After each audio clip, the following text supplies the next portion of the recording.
It is also proposed to set up a National Academy for Customs and Excise at Hindupur in Andhra Pradesh.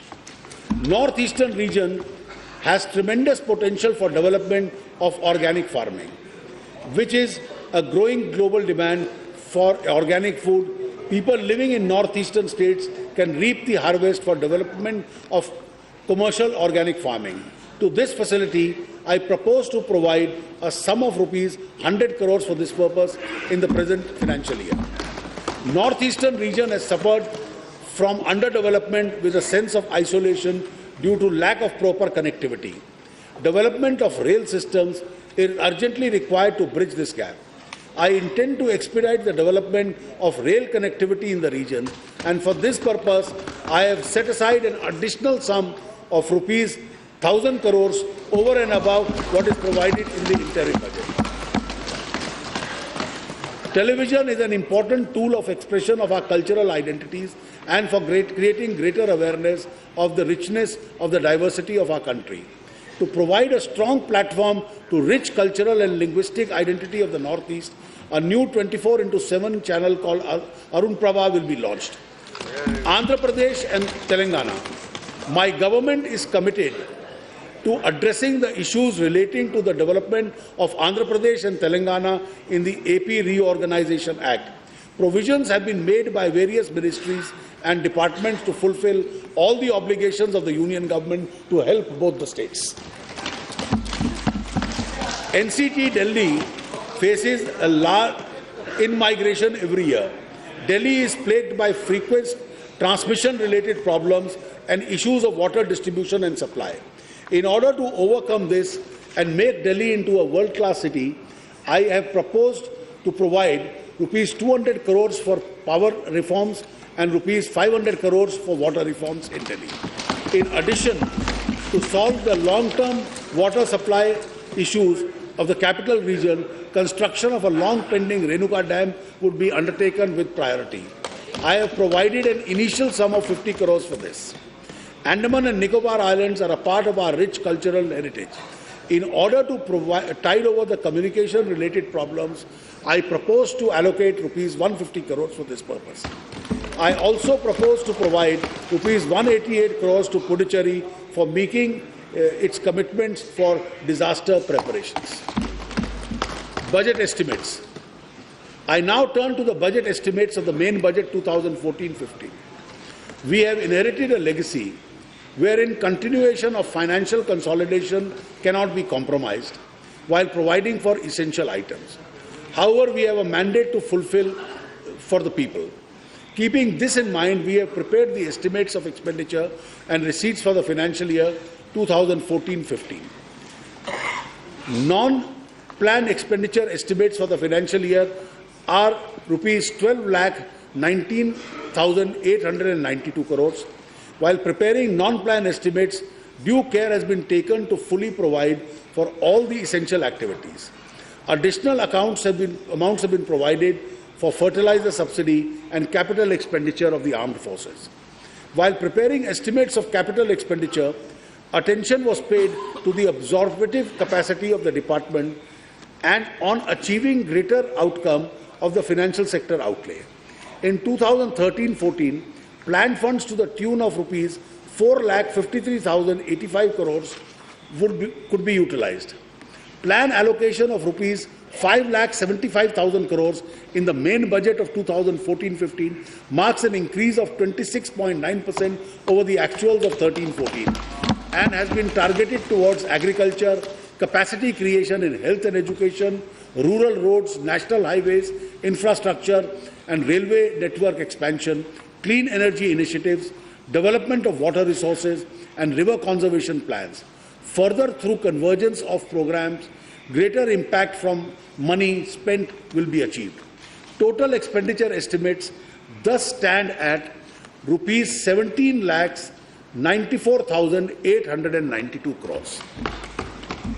To finance this expenditure, it is estimated that the gross tax receipts will be rupees 13,64,524 crores. After devolving the share of the states, the centre will have rupees 9,77,258 crores. Non-tax revenues in the current financial year will be rupees 2,12,505 crores, and the capital receipt other than borrowing will be rupees 73,952 crores. With the above estimates, the fiscal deficit of 4.5% of GDP and a revenue deficit will be rupees 2.9% of the GDP. Honourable members will recall that it was the initiative of the NDA government under Shri Atal Bihari Vajpayee where we had made it compulsory that 10% allocation in the planned funds for the northeastern regions had been made, non-lapsable in nature. From the current budget, we have introduced a statement which will separately show the plan allocation for northeastern regions. In financial year 2014-15, an allocation of rupees 53,706 crores has been made for the northeastern region. We have further made an allocation of rupees 98,030 crores for women and 81,075 crores for child welfare.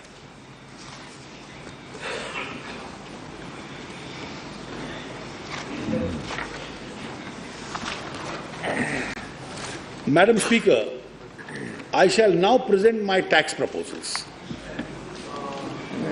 Taxation are important for every economy. To fund government expenditure on security and welfare of people, the interim budget 2014-15, my predecessors had set a tax revenue collection target of direct taxes as well as indirect taxes, which appear to be ambitious. I propose to retain these targets. It shall be my endeavour to achieve the same. The impact of tax changes now have of course been factored in the budget estimates of 2014-15. While preparing the tax proposals, I had to encounter challenge of an extremely limited fiscal space. Nonetheless, I propose to introduce measures to revive the economy, to promote investment in manufacturing sector, rationalize tax provisions so that I can reduce litigation, as also to address the problem of inverted duty structures in certain areas. I propose to give some relief to the individual taxpayers and certain sectors of the economy.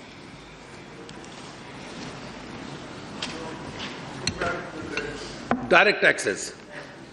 Let me begin with the direct taxes. Madam Speaker, I do not propose to make any changes in the tax rate.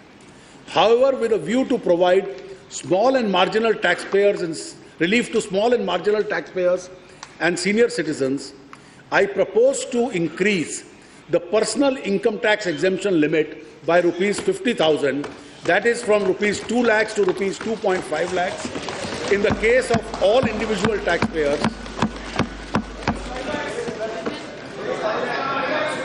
who are below the age of 60 years. Similarly, I also propose to raise the exemption limit from rupees 2.5 lakhs to rupees 3 lakhs in the case of senior citizens.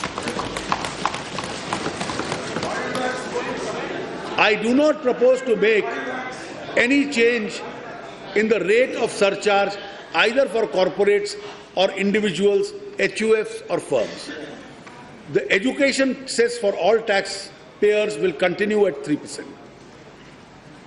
In the year 2012-13, the gross domestic savings were 30.1% of the GDP, as compared to 33.7% in the year 2009-10.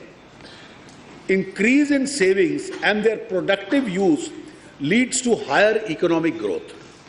The households are the main contributors to the savings. Therefore, to encourage domestic investments in long-term savings, I propose to increase the investment limit under Section 80C to all income taxpayers from rupees 1 lakh to rupees 1.5 lakhs. Housing continues to be an area of concern for the middle and the lower class due to high cost of financing. Therefore, to reduce the burden, I propose to increase the deduction limit on account of interest on loans in respect of self-occupied property from rupees 1.5 lakh to rupees 2 lakhs.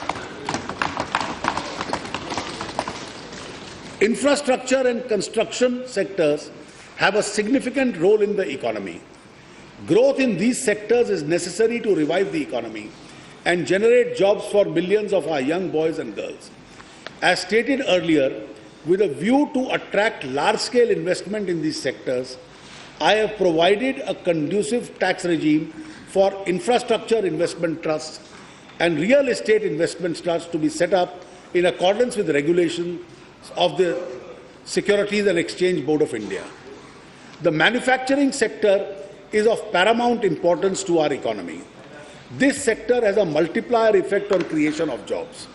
Last year, an incentive in form of investment allowance to manufacturing companies which invest more than 100 crores in plant and machinery during the year 1st April 2013 to 31st March 2015 was announced.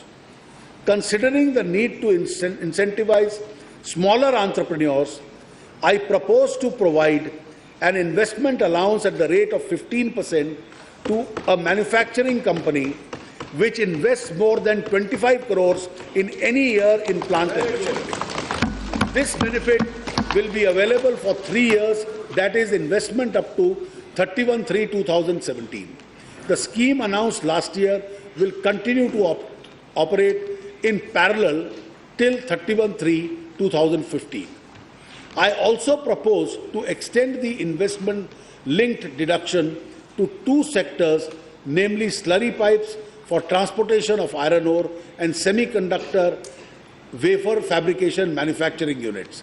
This will boost investment in these 2 sectors. Supply of power continues to be a major area of concern for the country. Therefore, instead of the annual extensions, I propose to extend the 10-year tax holiday to undertakings which begin generation, distribution and transmission of power by 31/3/2017. The stability of our policy will help investors to plan their investments better.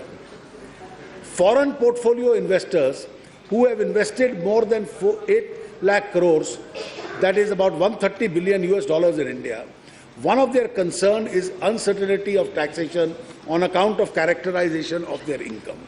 Moreover, the fund managers of these foreign investors remain outside India under the apprehension of their presence in India may have adverse tax consequences. With a view to put an end to this uncertainty and to encourage these fund managers to shift to India, I propose to provide that income arising out of portfolio investors with transactions in securities will be treated as capital gains. The concessional rate of tax of 15% on dividend received by Indian companies from foreign subsidies has resulted in enhanced repatriation of funds from abroad. I propose to continue the concessional rate of 15% foreign dividends without any sunset date. This will ensure stability of taxation policy. In order to augment long-term foreign borrowings for Indian companies, I propose to extend the eligible dates of borrowings in foreign currency from 31/6/2016 to 30th June 2017. From 30th June 16 to 17 for a concessional rate of 5% on interest payments. I also propose to extend this tax incentive to all types of bonds instead of only infrastructure bonds. I hope this measure will enable the companies to step up their investments in India. In order to reduce litigation on transfer pricing issues, I propose to make certain changes in transfer pricing regulations. An advanced pricing agreement scheme was introduced in the year 2012. It has received a good response.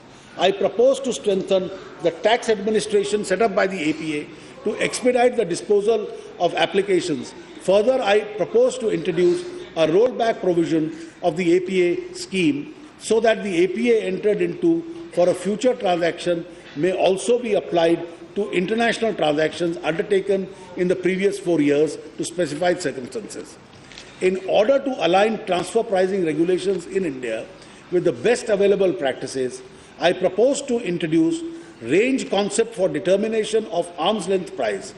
However, The arithmetic mean concept will continue to apply where the number comparable is inadequate. The relevant data under analysis and appropriate rules will be prescribed. As per the existing provisions of the transfer pricing regulations, only 1 year data is allowed to be used for comparable analysis with some exception. I propose to amend this regulation to allow use of multiple year data. Necessary legislative amendments to give effect to the above proposals, including those relating to Authority for Advance Ruling, Income Tax Settlement Commission, will be moved in the current session of Parliament. In the case of mutual funds, other equities-oriented funds, the capital gains arising out of transfer of units held for more than a year is taxed at a concessional rate of 10%, whereas direct investments in banks and other debt instruments attract a higher rate of tax. This allows tax arbitrage opportunities. This arbitrage has hardly benefited retail investors as their percentage is very small amongst the mutual fund investors. With a view to remove this tax arbitrage, I propose to increase the rate of tax for long-term capital gains from 10% to 20% on transfer of units of such funds. I propose to increase the period of holding in respect of such units from 12 months to 36 months for this purpose. In the year 2003, a tax liability on income by way of dividend was shifted from the shareholder to the company. The shareholder was required to pay tax on gross dividends, but now the company pays tax on dividend amount net of taxes. Similarly, in the case of mutual fund, income distribution tax is paid on the income distributed net of taxes. I propose to remove this anomaly both in the case of the company and the mutual fund. Currently, where the assessee fails to deduct and pay tax on specified payments to residents, 100% of such payments are not allowed as deduction while computing these income.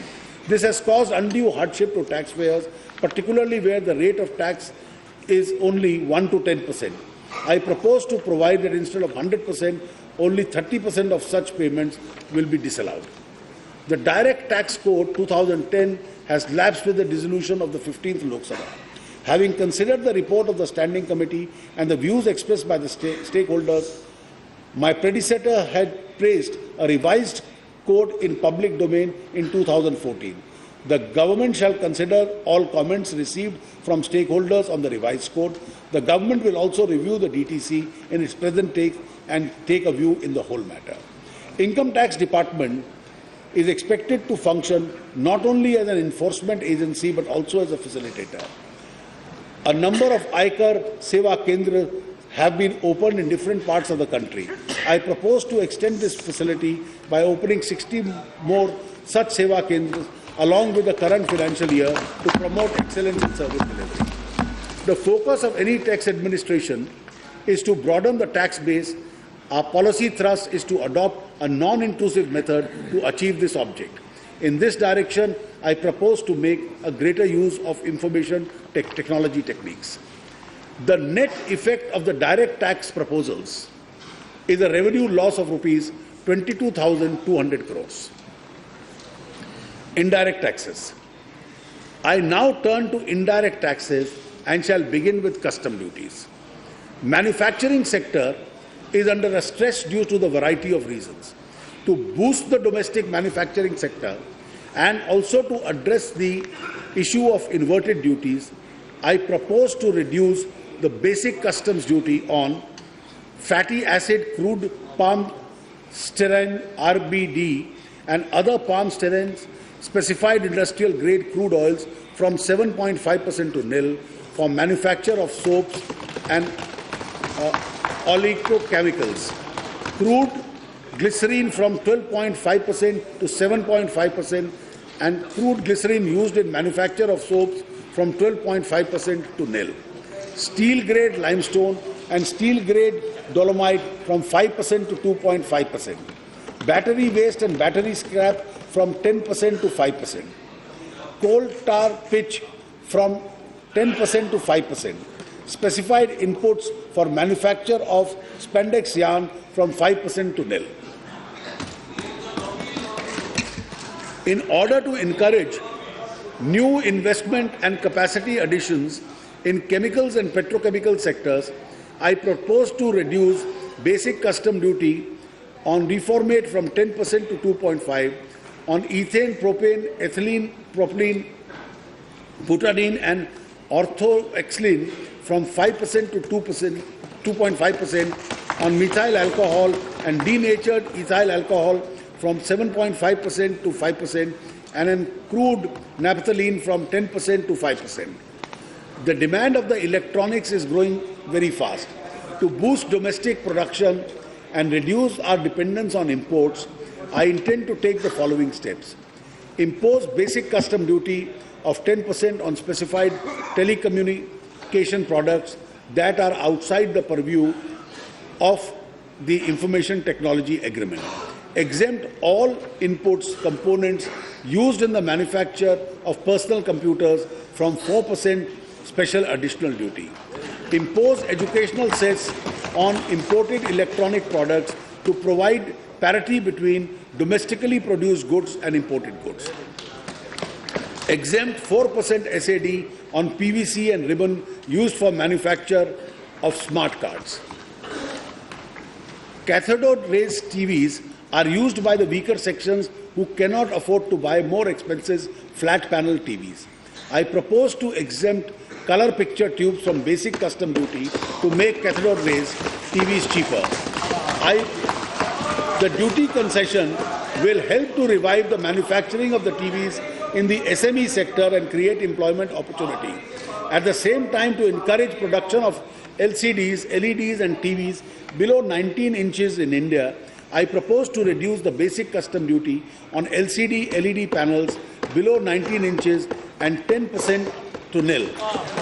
Further, to encourage manufacture of LCDs, LED panels, I propose to exempt them from basic custom duty specified inputs in their manufacture. The domestic stainless steel industry is presently suffering from severe underutilization of capacity.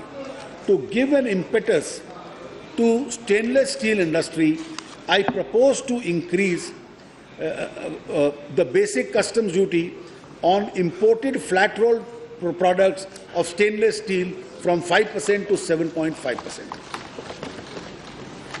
We need to maximize our utilization of solar power. The existing duty structure incentivizes imports rather than domestic manufacturing on solar photovoltaic cells and modules. Therefore, I propose to exempt from basic custom duty specified inputs to use in the manufacture of EVA sheets and black sheets, flat copper wires and manufacture of PV ribbons. A concessional basic custom duty of 5% is also being extended to machinery equipment required for setting up of project for solar energy production. To promote wind energy, I propose to reduce basic custom duty from 10% to 5% on forged steel rings used in manufacturing bearings of wind-operated electricity generators. Also, I propose to exempt the SAD of 4% on parts of raw materials required for manufacture of wind-operated generators.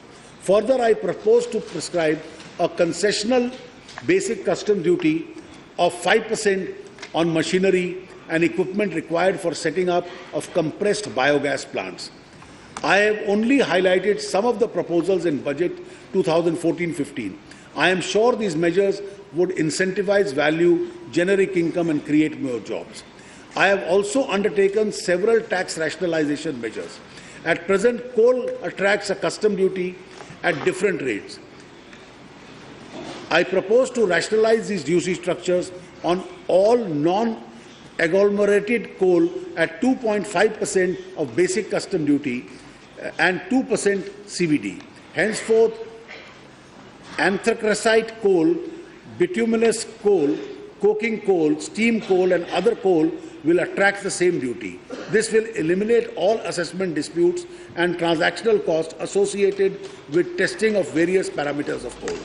Metallurgical coke is manufactured out of coking coal. The basic custom duty on metallurgical coke is being increased from nil to 2.5% in line with the duty of coking coal. Ships imported for breaking up attract basic custom duty at 5%. As against this, melting scrap of iron or steel attracts a basic custom duty of 2.5%. I propose to rationalize the duty on ship-breaking scrap and melting scrap of iron and steel by reducing the basic custom duty on ship imported for breaking up from 5% to 2.5%. Semi-processed, half-cut or broken diamonds are at present exempted from basic custom duty. As against this, cut and polished diamonds and colored gemstones attract basic custom duty of 2%. To prevent misuse and avoid assessment disputes, the basic custom duty on semi-processed, half-cut, broken diamonds, cut and polished diamonds and colored gemstones is being rationalized at 2.5%. To encourage exports, pre-forms of precious or semi-precious stones are being fully exempted from basic custom duty. To encourage exports of ready-made garments, I propose to increase the base duty-free entitlement of import of trimmings, embellishments and other items from 3% to 5% of their value of their exports. Considering the need to conserve our national resources, I propose to increase the export duty on bauxite from 10% to 20%. The free baggage allowance under baggage rules, which was last revised in 2012, as a measure of passenger facilitation, I propose to increase the baggage fare from rupees 35,000 to rupees 45,000. I shall now deal with the excise duties. To provide the fillip to capital goods, consumable durables and automatic sectors and give our commitment to revive economic growth, I have already extended the excise duty concessions beyond 30th June 2014 for a period of 6 months up to 31st December 2014. We expect the industry to show positive results in the coming months. In continuation of this, I have made more proposals to boost domestic production. Minimization of harvest and poor harvest losses of agricultural produces is an important measure for tackling food inflation and ensuring food security. The losses of fruits, vegetables are mainly due to adequate processing capacity. To incentivize expansion of processing capacity, I propose to reduce the excise duty on specified food processing and packaging machinery from 10% to 6%. As a measure of relief to the footwear industry, most of which are SMEs, I propose to reduce excise duties from 12% to 6% on footwear of retail piece exceeding 500 pairs, but not exceeding rupees 500 per pair, but not exceeding rupees 1,000 per pair. Footwear of retail price up to rupees 500 per pair will continue to remain exempted. I propose to withdraw the concessional excise duty, 2% without Senvet benefit and 6% with Senvet benefit on smart cards, which with a levy of uniform excise duty at 12%. Consequently, import will attract a higher CVD and will help domestic industry. To develop renewable sources of energy, I propose to exempt from excise duty EVA sheets and solar black sheets with specified inputs used in manufacture, solar tempered glass sheets in manufacture of solar photovoltaic cells and durables, flat copper wires for manufacture of PV ribbons for use in solar cells and modules, machinery and equipment required for setting up of a project of solar energy production, forged rings used in the manufacture of bearings for wind-operated generators, machinery and equipment required for setting up of compressed biogas plants. To set at rest ongoing disputes, I propose to exempt PSF and PFY manufactured from plastic waste and scrap, including PET bottles, from excise duty with effect from 29th June 2010 to 7th May 2012.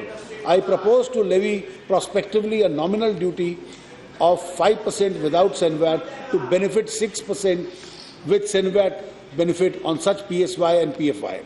To encourage sports, I propose to prescribe a concessional excise duty of 2% without Senvet benefit and 6% with Senvet benefit on sports gloves.